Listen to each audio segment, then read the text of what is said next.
സാവോപോളോയിലെ ഏറ്റവും തണുപ്പുള്ളൊരു രാത്രി. ഷാല മൊണീരോ ഓഫീസിൽ നിന്ന് വീട്ടിലേക്ക് കാറിൽ വരികയാണ്. അവൾ തെരുവിൽ കണ്ടു പ്ലാസ്റ്റിക് ഷീറ്റ് വലിച്ചു കെട്ടി അതിൻ്റെ താഴെ തണുത്ത് വിറങ്ങലിച്ച് കിടക്കുന്നൊരു മനുഷ്യൻ. വീട്ടിലെത്തിയിട്ട് അവൾക്ക് ഉറക്കം വന്നില്ല. അന്ന് രാത്രി തന്നെ ഒരു പുതപ്പെടുത്ത് അവൾ ആ കുടിലിലേക്ക് ചെന്നു. പുതപ്പ് കൈമാറി.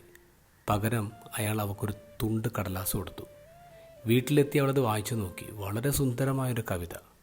പിറ്റേ ദിവസം അവൾ വീണ്ടും അയാളെ കാണാൻ ചെന്നു. അപ്പോൾ അയാൾ ഒരു കെട്ട് കടലാസുകൾ എടുത്തു കൊടുത്തു. അത് മുഴുവൻ കവിതകളായിരുന്നു, മനോഹരമായ കവിതകൾ. അയാളുടെ ചരിത്രം അവൾ അറിഞ്ഞു. 35 വർഷം മുമ്പ് കടം കൊണ്ട് വീട് വിട്ടിറങ്ങിയ ആളാണ്. ഇപ്പോൾ തെരുവിലാ ജീവിതം.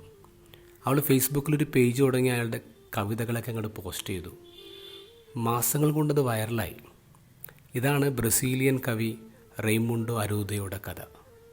അദ്ദേഹത്തെക്കുറിച്ച് ദ കണ്ടീഷൻഡ് എന്ന് പറഞ്ഞൊരു സിനിമ ഇറങ്ങിയിട്ടുണ്ട്. പിന്നീട് അദ്ദേഹം ഈ പെൺകുട്ടിയെക്കുറിച്ച് പറയുന്നത്, അവളന്ന് രാത്രി അവിടെ വന്നില്ലായിരുന്നെങ്കിൽ ഞാൻ അന്ന് തന്നെ തണുത്ത് വിറങ്ങലിച്ച് ചത്തുപോയനെ. അവൾ വന്നതൊരു നിമിത്തമല്ല, അതൊരു നിയോഗമാണ്, ദൈവത്തിൻ്റെ നിയോഗം.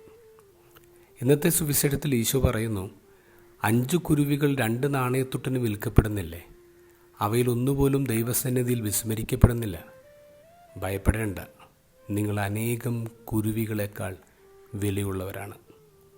നമ്മളെല്ലാവരും ദൈവത്തിൻ്റെ കാഴ്ചയിലുണ്ട്. ഈ ഒരൊറ്റ വിശ്വാസം മതി പ്രത്യാശ വിടാതെ ജീവിക്കാൻ.